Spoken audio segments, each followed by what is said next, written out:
yeah, smoking ribs on a gas grill with the BooMan. Let's have a peek, shall we?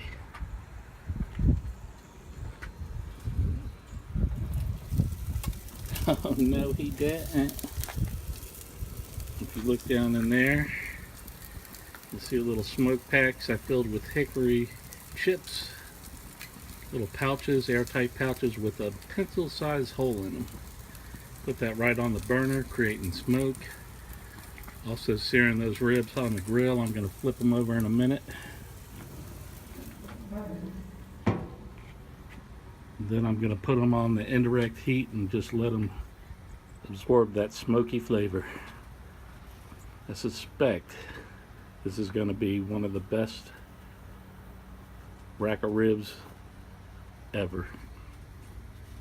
Now, before I put it on the grill, I had those ribs cooking in a slow cooker in the house, a crock pot, for 4 hours on low. I put it on high for a while, make sure it got nice and hot, and then I turn it back down to low. And what this will tend to do is make it fall off the bone. Now, last time I did this, I did it all on the grill and had the ribs on indirect heat.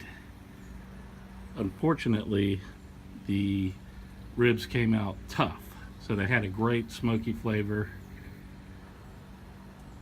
but you had to gnaw the meat off the bone. You didn't get all the meat off the bone. Now, with the crock pot, I'm pretty sure this meat's about ready to fall off the bone. The end bone already fell off it pretty easy, so that's a pretty good indicator. And over here, I added some that Sweet Baby Ray's. Of course, anybody who grills, that's just the basics. If you don't know about Sweet Baby Ray's, you ain't doing it right. I added a little heat to that with a Texas pepper sauce. Oh no. Look at that. Look at that. That's perfect.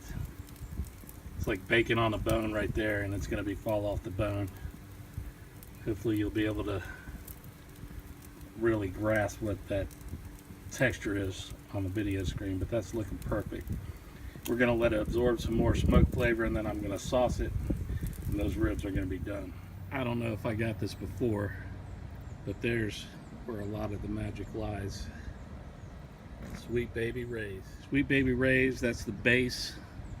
You can't go wrong. The price is right. And as you can see right there, the sauce is the boss. And there's never been more truth in advertising. The sauce is the boss. I like to cut it with vinegar. And in this case, I added a little heat. And I always start with a good base with Sweet Baby Ray's. And I don't get paid to endorse them, but if they want to throw me a couple shekels for highlighting this, they can do that. It's the BooMan. You know where to find me. Everybody does.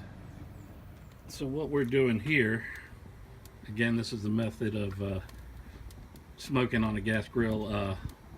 I've got 2 pouches to the left that I filled with hickory chips that I just made with regular heavy-duty aluminum foil.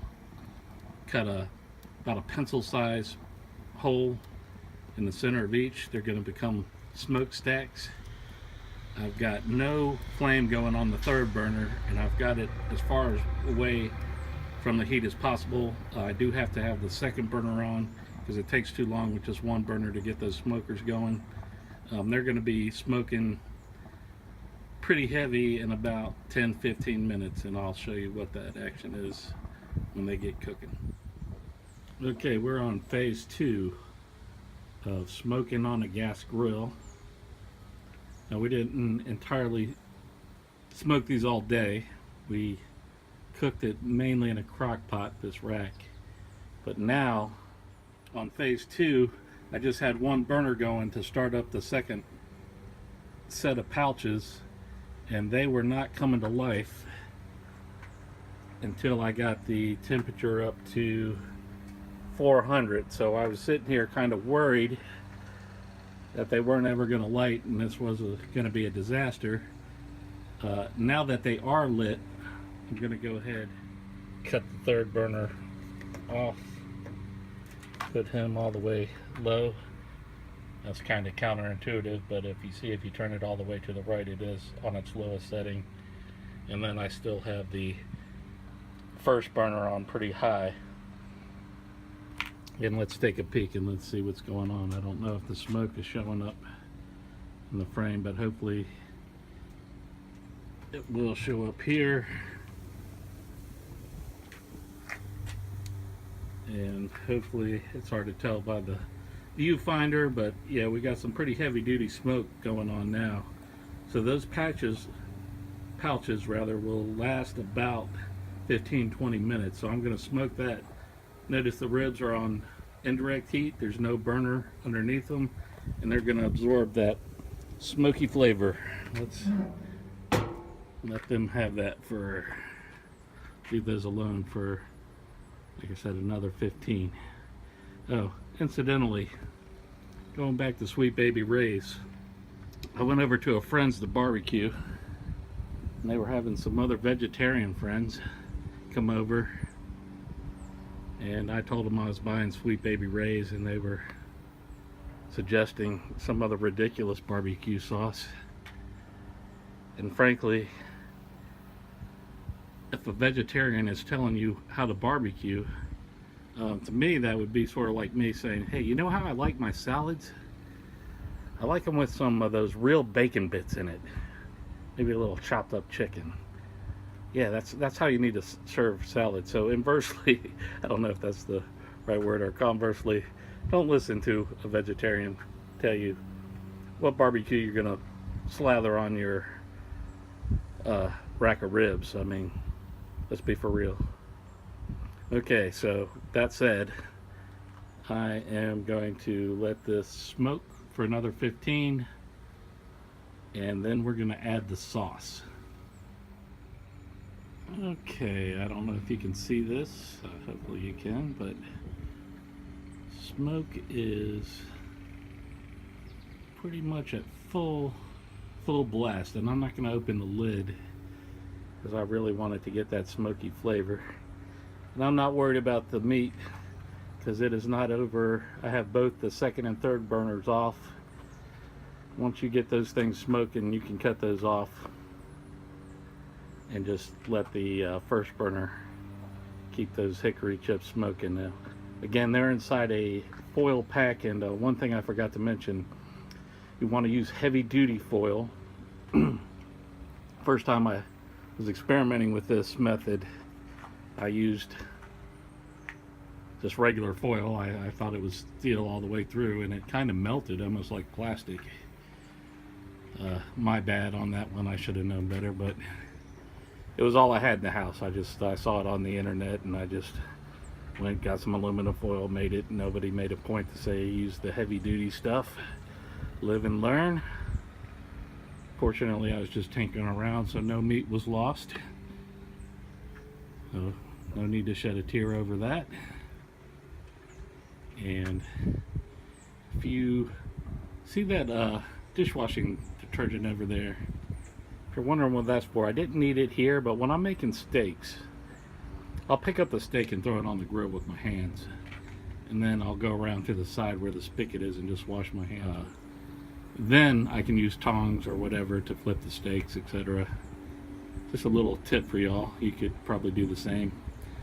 Like I said, sometimes I bring extra paper towels to dry my hands. Other times I just wipe them on my pants, because you're going to be cooking and using tongs the rest of the way. You don't have to worry about poisoning your guests with raw remnants of raw meat on your hands. Just keep that in mind. I'm very particular about that. I'm very methodical. I've never gotten anybody sick yet. Don't intend to. Yeah, we want that temperature low. If you get it on high, you're going to dry your ribs out. My ribs, they are already dry on the outside, but they are going to be succulent on the inside. I do like that crust, and that's going to be perfect for when I'm adding the sauce. So often I'm asked, BooMan, do you slather or do you not slather? And to me, I think the correct answer is you slather. So we're going to go over here. I'm going to try to do this one-handed. We're going to pick up this bottle and we're going to dump this. Let's see if I can handle this here. We're going to just add a generous amount of sauce. Alright. Then I happen to have this little brush here. We are going to, look at that.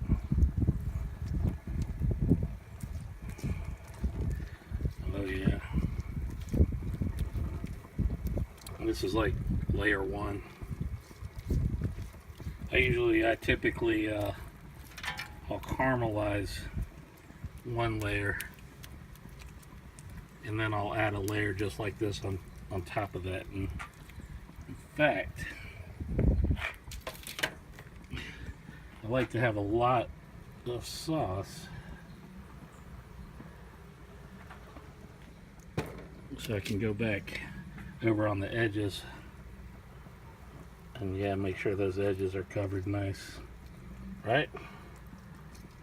Yeah. Now a lot of people will come in at this stage and say, ooh, those are done. Now we're still smoking. We're gonna let that sauce absorb some of that smoke flavor. We're gonna let that caramelize, and then we're gonna go in for the final slather, and these ribs are gonna be ready to go. Okay, as you can see, these are looking pretty tight. I just flipped them over for a little bit to put some char marks on there. Didn't get all the way across like I did, but that was also to caramelize, help speed up the caramelization process of the sauce. And now I am going to add the final layer of sauce, so they're going to be pretty saucy ribs, and we're also going to serve them with the side of sauce. So if you're a person like me who really likes sauce, then you should save enough that you haven't dunked in the raw pork to be able to dip your pork in as you go. Now I'm going to have to go and let this be the finish of the video, because as you can see, these are just about perfect, and if I wait any longer, then they are not going to be precise. So there you have it. That's how you smoke ribs on a grill, on a gas grill. Hope you've enjoyed this video.